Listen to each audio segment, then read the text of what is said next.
ख़वातीन और हज़रात, infection control society आपकी सेहत के लिए, आपकी आगाही के लिए मज़ामीन आपकी समाअत के लिए पेश करती है।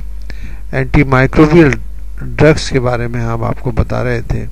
अब हम आपको बताएंगे ट्राइमेथोप्रिम और सल्फामीथोजेक्साजोल की कॉम्बिनेशन के हवाले से जो ड्रग बनती हैं, जिसे कोट्राइमेक्साजोल भी कहा जाता है, कोट्राइमेक्साजोल भी कहा जाता है, इसके बारे में हम आपको मालूमात देना चाहेंगे।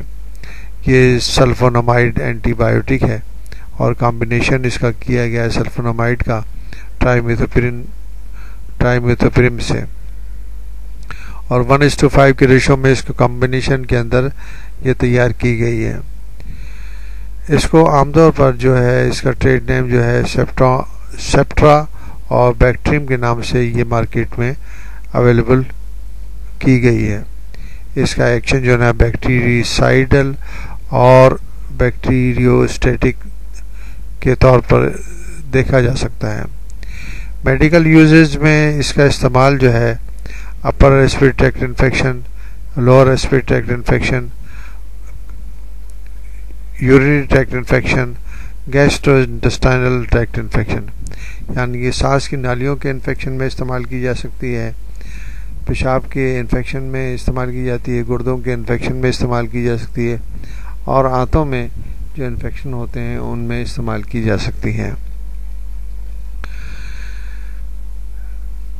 बैक्टीरियल जो इन्फेक्शन है जो इससे कंट्रोल किए जाते हैं, वो जिन जरासीमों से बैक्टीरियल इन्फेक्शन होते हैं वो लिस्टीरिया मोनोसाइटोजिन्स,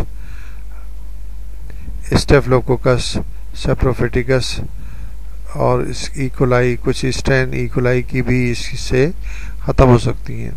इसी तरह शिगेला इन्फेक्शन में, वेपिल डिजीज़ में, ट्रेवल्स डायरिया में, एकिन वल्गरिस में इस्तेमाल की जा सकती है। प्रोटोजोआन इन्फेक्शन में आइसोस्पोरियासिस में इस्तेमाल की जा सकती है। कुछ फंगल इन्फेक्शन में इसका इफ़ेक्ट है। इसके साइड इफ़ेक्ट जो हैं इसके काफ़ी हैं। साइड इफ़ेक्ट एलर्जी के इफ़ेक्ट हैं। एलर्जी के इफ़ेक्ट जो है वो रैश वगैरह हो सकते हैं इसके इस्तेमाल से।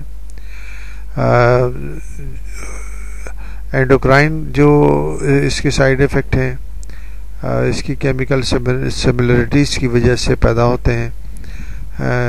गैस्ट्रोइंटेस्टाइनल साइड इफ़ेक्ट, जिसमें ख़ास तौर पर नौसिया, वोमिटिंग, एब्डोमिनल पेन और डायरिया, एनोरेक्सिया शामिल हैं। जेनेटो यूरिनरी साइड इफ़ेक्ट में बाज़ दफ़ा ये नेफ्राइटिस, इंटरस्टिशियल नेफ्राइटिस काज कर सकती है, और ब्लड यूरिया नाइट्रोजन और सीरम क्रिएटिनिन लेवल जो है इंक्रीज हो सकते हैं। हेमेटोलॉजिकल यानी खून के अंदर जो साइड इफ़ेक्ट हैं उसमें यह कि वाइट सेल को कमी का बायस बन सकती है, प्लास्टिक एनीमिया भी काज कर सकती है, थ्रोम्बोसाइटोपेनिया यानी कि प्लेटलेट की कमी, लिकोपीनिया, लिकोसाइट की कमी, न्यूट्रोपीनिया, न्यूट्रोफिल्स की कमी, और हीमोलाइटिक एनीमिया, मेगालोब्लास्टिक एनीमिया, ये काफ़ी मसाइल पैदा कर सकती है। तो इसको जब इस्तेमाल किया जाए तो बहुत ही बेहतर तरीके से कंप्लीट ब्लड पिक्चर जो है लेबॉर्ट्री में एग्जामिन करनी चाहिए और उसके बाद इसको इस्तेमाल करना चाहिए। मेटाबॉलिक इफ़ेक्ट के अंदर जो ना हाइपरकैलेमिया और तो इसका जो इफ़ेक्ट है वो मेटाबॉलिक किया हमने आपको बताया। मस्कुलो स्केलेटल इफ़ेक्ट जो हैं साइड इफ़ेक्ट, उसमें माइल्जिया यानी कि मसल्स में दर्द महसूस हो सकता है। न्यूरोलॉजिकल एसेप्टिक मेनिंजाइटिस, कन्वल्जन और पेरिफेरल न्यूराइटिस काज कर सकती है। साइकेट्रिक इफ़ेक्ट हेलुसिनेशंस और डिप्रेशन पैदा कर सकती है। रेस्पिरेटरी सिस्टम के अंदर जो है शॉर्टनेस ऑफ ब्रेथ और पल्मोनरी इन्फिल्ट्रेट्स की वजह से। मिसलिनियस साइड इफ़ेक्ट जो हैं वो वीकनेस, फटीक और इंसोम्निया पैदा कर सकती है। मैकेनिज्म ऑफ एक्शन जो है इसकी जो सिनर्जी है ट्राइमेथोपिरिम और सल्फा मेथाक्सोल की जो एक ड्रग कॉम्बिनेशन है वो फोलेट मेटाबॉलिज्म के ऊपर इफेक्ट करके डीएनए सिंथेसिस को, बैक्टीरिया के डीएनए सिंथेसिस को रोक देती है।